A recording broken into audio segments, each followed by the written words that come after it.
Маршал Жукын хөшөөний нээлт болох өдөр халах голын болон чөлөөлөх валидааны үед оролцож байсан Ахмад дайчид сэтгэлийнхэн дуудлагаар хөшөөний суурин дээр эрцгээжээ. Аливаа албан ёсны үйл ажиллагаа урьдчилан бэлтгэсэн хөтөлбөрийн дагуу хийгдэж зөвлөлт холбоот улсын 4 удаагийн баатар Маршал Жуковын зээж баримлуулахын хөшөө нэгдэх үед Ахмад дайчдын дотроос хэн нэгний нэхэл хатуутай зарга сонсогдсон нь залуу жанжинд хизээ баатар цолыг олох юм бэ гэсэн үг байлаа. Үүний нүйтэнгийн байлдаж байсан бололтой Ахмад дайчид дэмжсэн боловч тэдний үг албан ёсны арга хэмжээний дуулаанд төдийлөн газар авсангүй. Зөвлөлт холбоот улсын 4 удаагийн баатар Домогт Жинжин Георги Константинович Жуковын зээж баримлын ингэрт бүгд наримдах Монгол Ард улсын баатар цолны алтан таван хөшөө байсан багдгүй тэдний сэтгэлд энэ дайнд чинь залуу Жинжин ловгсрон маршал Жойвсонгийн орлогч болж орлогч Жанжин цолоор өргөмжлөгдсөн маршал Жуковын хамт байлдаанд явсан шүү дээ гэсэн нэхэл хатуу гоморхол нуугдж байсантай холбоотой байж болох юм. Мартаж болохгүй, мартагдах учиргүй үнэн гэж байдаг шиг мартаж болохгүй, мартагдах учиргүй үнэн залуу Жинжин ловгсрон гэж хэм бэ. Дайны талбарт галын шугамн дээрч энгс цагийн бүтээн байгуулалтанд ч өргөсөн тангарагаас нь яцаж үзээгүй эрд цэрэг эгэл түмэндээ хайрлагдсан гавьяатан өнөөгийн гэрэлт амьдралыг дархалсан ачтан үхэлгүй мөнхийн алдар үргэлж дуурсгадах гавьяатан ингэж л 100 үлэрсэн ч багтан дуудаж бахархан дуурайх үйлстэй хүн бол Жамингийн ловгсрон. 20 дугаар зууны түүхэнд хар мөрөн үлдээсэн 2 ч дайнд фронт гардан командлж дайч нөхдөд Монголын их орноо хамгаалж явуулт авч ирсэн гавьяагийн үнэлэгтэн ард түмний залуу Жинжин хэмээх алдрыг хайрлсан.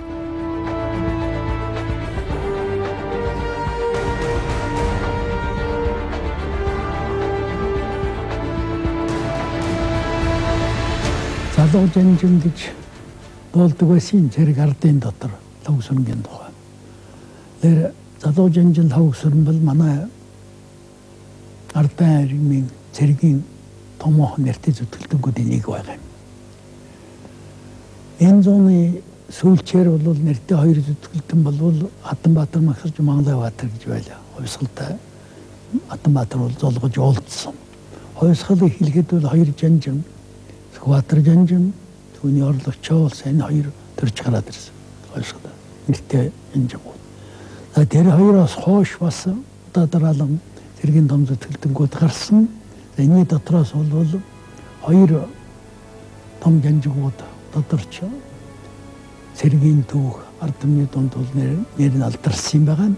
За энэ бол маршал Дэмид байсан. Түүний дараа орхон бол энэ ловгсрон Жинжин байгаа. Ловгсрон Жинжин яагаад дээгүүр орох ёстой юм бэ гэвэл боловсрлоор нэгдүгээр, хоёрдугаар дайн байлдаанд орсон их орон чиглэл хийснээр бол орох ёстой.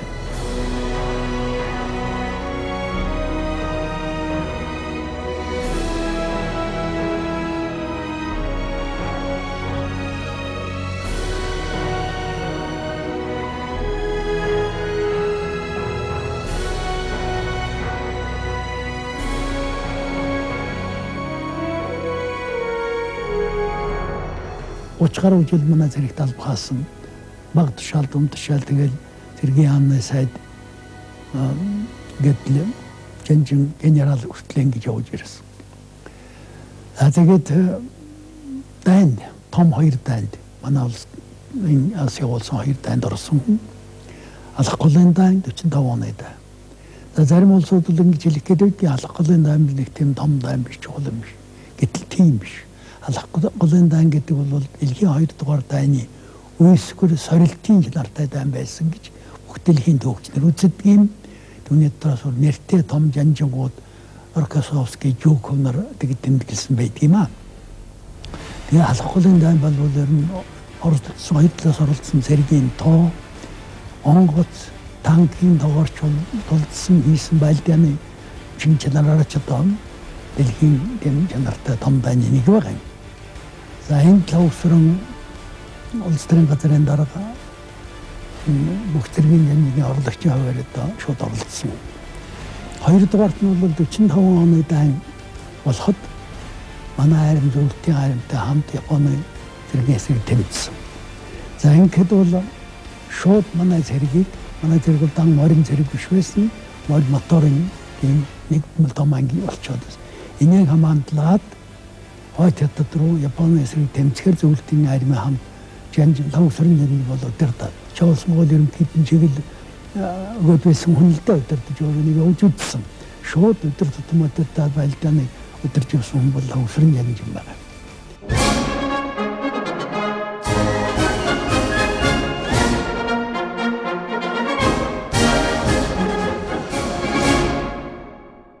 Энэ чинь одоо дэлхийн 2 дугаар дайны төгсгөлийн дан байсан.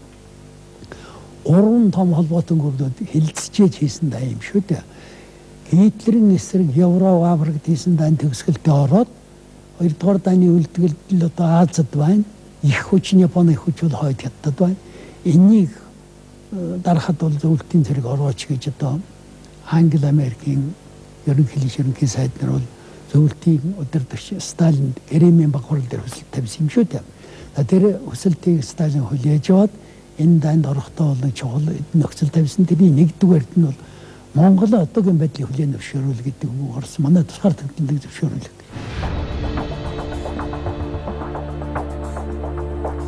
Европт 1945 оны хавар дайн ялалтаар дуусч байлаа. Мөн онд 3 том гүрний дайны дараах ертөнцийг тохинуулах цусгыг тулдаан болсон баг гурлууд фашизмыг буулгаж, улмаар дорн зүгт милитаризмыг ялж, их дайны галгууламжийг хамтын хүчээр дарах тухай арга замаа зохицуулж байсан.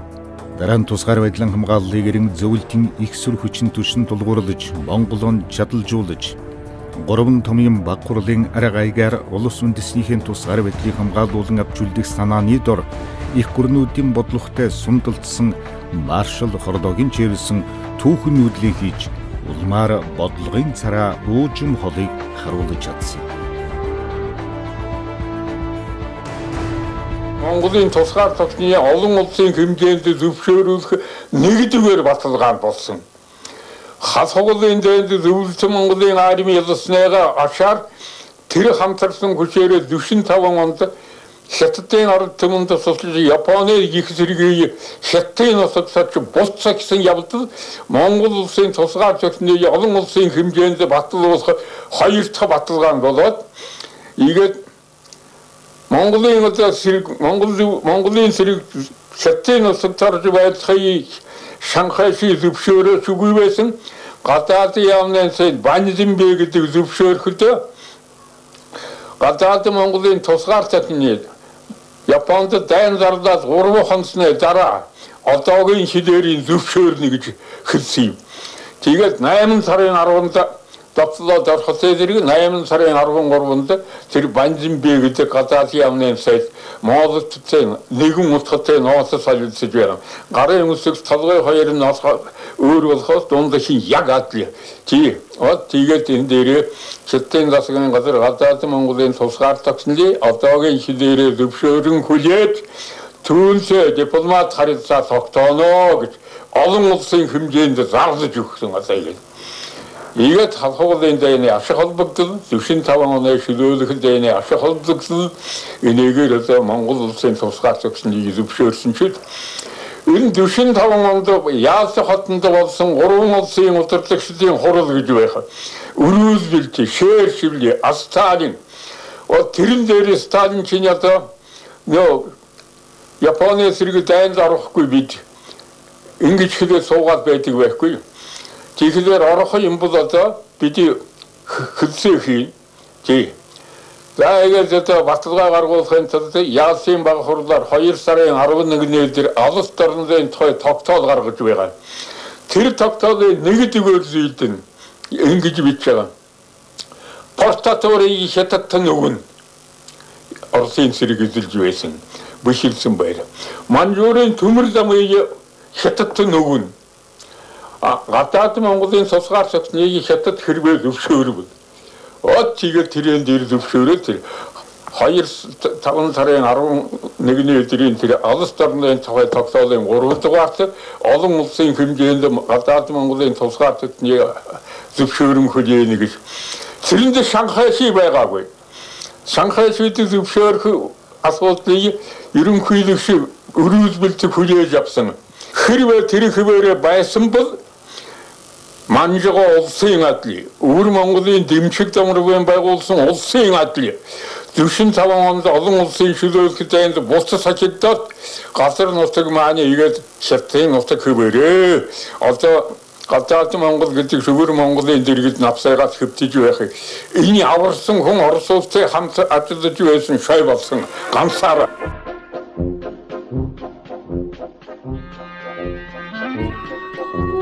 Дэлхийд Монгол гэдэг нэрийн дор бид оршиж, гайхуулж, гайхагдаж, заримдаа бүр ядуу доройгоор хүртэл дуудагдаж л явна. Сайн муугаар хэлэгдэж л байна. Энэ бүхэн Монгол улс оршин тогтнож байгаагийн илрэл.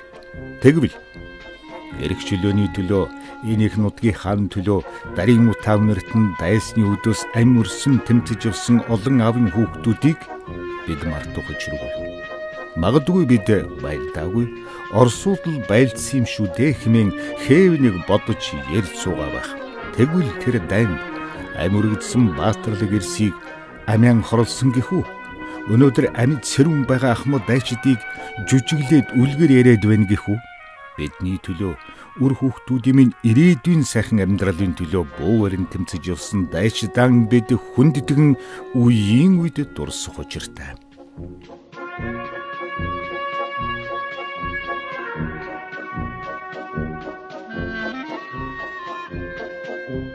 Цэргийн түүхэнд анх удаа агаарт хамгийн олон онгоц гаргаж хамгийн олон танк тулалдсан олон цэргийн уралдууд их олон шин юм гарсан шүү дээ 1939 оны халахын голын дайчин.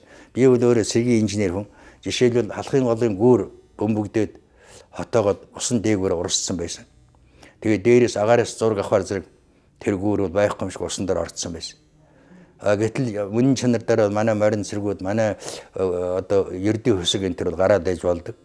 Япончууд л тэрийг зураг авчаад үл юу гэхээр энэ гүүр орцсон байна гэж ойлгосон. Тэрнээс бол одоо усан доорх гүүр гэж гарч ирсэн. Одоо сүүлд нь бол дэлхийн 2 дугаар дайны үед бол дээгүүр усан урсаад байдаг. Тэгээд тодорхой хэмжээ тийм гүүр гарч ирсэн. Тийм байгаа. Агаарын тулалдан байна. Анх удаа одоо тал талаас одоо 500 онгоц гарч одоо тулалдж ирсэн тэр тулалдан байна. За тэр алдарт бүслэлт байна.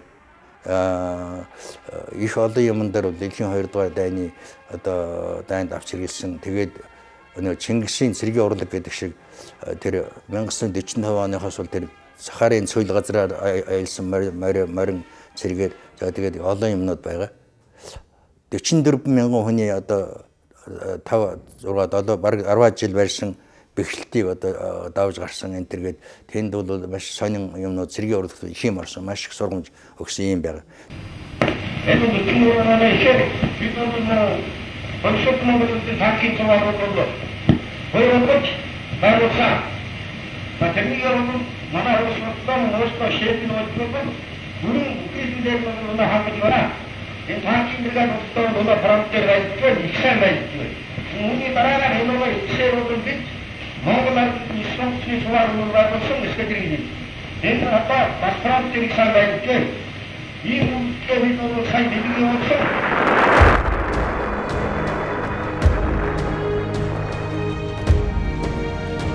Дэлхийн 2 дугаар дайны хамгийн хэцүү үе буюу фашистууд Москвагийн босхонд тулж ирсэн тэр цагт Калини фронтод маршал Чойвсын тэргүүтээ Монголын төлөөлөгчид ирж билээ гэж алдарт зохиолч нийтлэл жинхэнэ тайвны зүтгэлтэн Борис Полева дурсан бичжээ. Тэгэхэд намайг фронт командлагч Коневын тушаалаар Монголын төлөөлөгчдийг дагалдуулсан юм. Манай зэрэг Монгол ахадуу андөгтөө хэрхэн халуун дотноор угтан уулзахыг би хэд хоногийн турш харсан. Тэр цагийн тэмдэглэлийг сөхөн үзэхэд маршал Чойвсын ингэж хэлсэн байдгийг. Дорн зүгт Батвих ард талвыг. Манай монголчууд Орос ах нартаа туслахад ямагт бэлэн байдаг. Зөвлөлтийн зэрэг та нар энэ бүхнийг мэдэж санаж явах хэрэгтэй гэж билээ. Орос хүмүүс гэдэг чухамхүү энэ үгийг Москвагийн дэрэгдэж, Курскийн цүлхэндэж, Сталинграддаж үргэлж санаж гэрэлт ялалтын туг мандуулж байх танд санаж явсан юм шүү гэж Борис Полева бичиж үлдээсэн бий.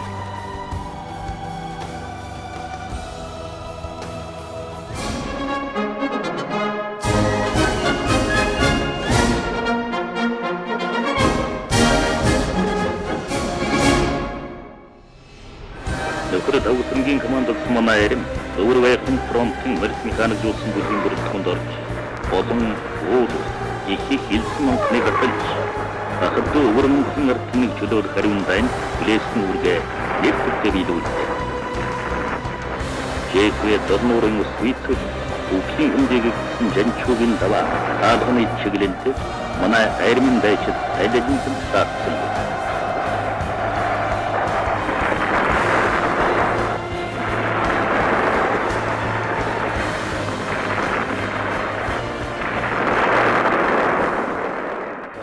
Гадрын шийдвэрийг биелүүлэхээр манай Арим мөн оны 8 сарын 10-нд байнд орлоо.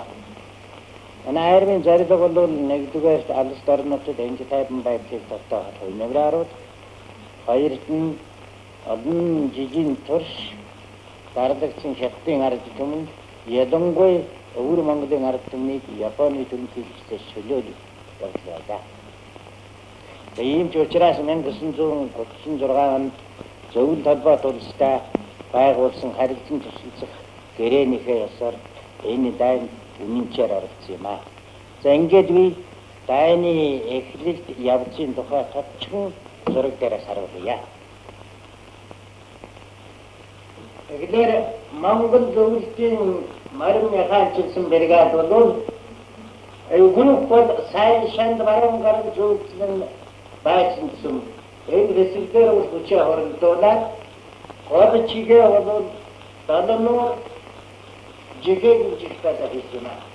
За энэ жигт бол гадаадны байдлыг хүндвэсэн элис манхан уудахад гацрууд ятангуйта бахин одоо сайшин өргөн мөрөн гадууд бол тэтгэдэг гэрчээ дотоодсэн боловч бид түүнийг даван туулж дайсыг ярьсан. Яг фронт дээр ардан одоо командлсан хүн бол Жанингийн лав гэсэн. Энэ хүн бол яг одоо утаа үнэрлж дайны гал дунд ам өрсөж харийн дайсантай одоо тулдж байсан Монгол ардын хувьсгалт цэргийг байлдааны болон зохион байгуулалтын хувьд одоо шууд гардан одоо өдөрцсөн ийм хүн юм. Тийм учраас Монголын одоо цэргийн түүхэнд ялангуяа 20 дугаар зууны Монголын цэргийн түүхэнд бол үнэнхээр мартагдашгүй байгуулсан агуу их одоо жанжин гэж хэлж байна.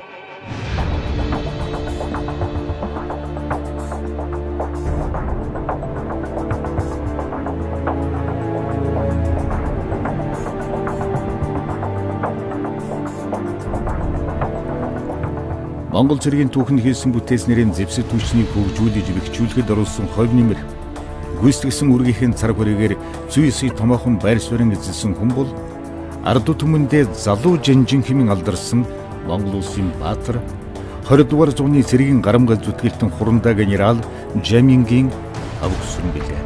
Ажил амьдралынхаа гарааг хошуу тамын бичээчээс цэргийн замлаа 15 дугаар морьт хорон цэргээс эхлэж жирийн цэргээс хурандаа генерал тамны газрын бичээчээс төрийн сайд 20 дугаар зууны 2 дайнд 27 насндаа халахын голын дайны фронтод Монгол цэргийг удирдах ялуулт байгуулсан цэргийн жанжин хүн байсан юм. Авгсрын хошууны багсрууд зөвлөлт холбоот улсын Ленин нэрмжтэй цэрэг улс төрийн академийн дэргэдэг улс төрийн ажилтны курс Фрунзен нэрмжтэй цэргийн академиг тус онцлог дүнтэй суралцсан төгсөж тухайн цаг үеийн цэргийн хэргийн мэдлэгийг шатраалан эзэмсэн энэ чанараараа цэргийн удирдлагын дээд байгууллагуудыг дүүргэн 1939-с 1941 онд улс төрийн газрын урлагчлаар 1939-с 48 онд цэргийн явдлын яамны сайд өгөөд бүх цэргийн жанжины урлагч 1953-аас 56 онд жанжин штабын дарга 1959-с 69 онуудад ардын цэргийн хэрэг эрхлэх яам батлан хамгаалалтын яамыг 30 жил удирдан ажилласан сорын ганц хүн билээ.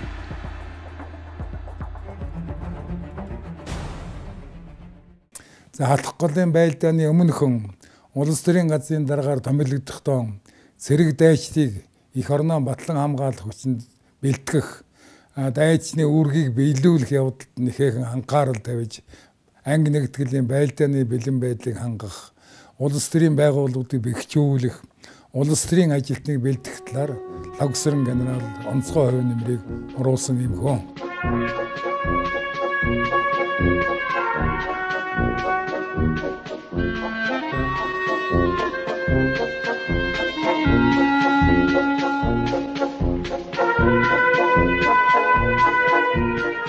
Тийм ээ. Бидний ахмадууд маань ялан, дийлэн, чөлөөлнө гэдэгтээ огтхон чиргэлзэж байгаагүй. Тэд ирэх чөлөө тусгаар догтон шударгасны Мандал Батралаас өөр юу ч хүсэж байгаагүй.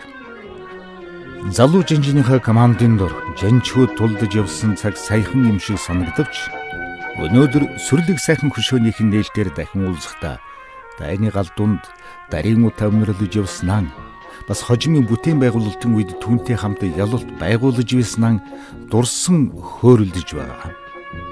Өнөөдрийн залуус ирээдүй өнөөдрөөс эхэлнэ гэж ярьцгаах болж тийм биш ээ. Өнөөдөр таймайн өчигдөр бас зэрэгцдэг.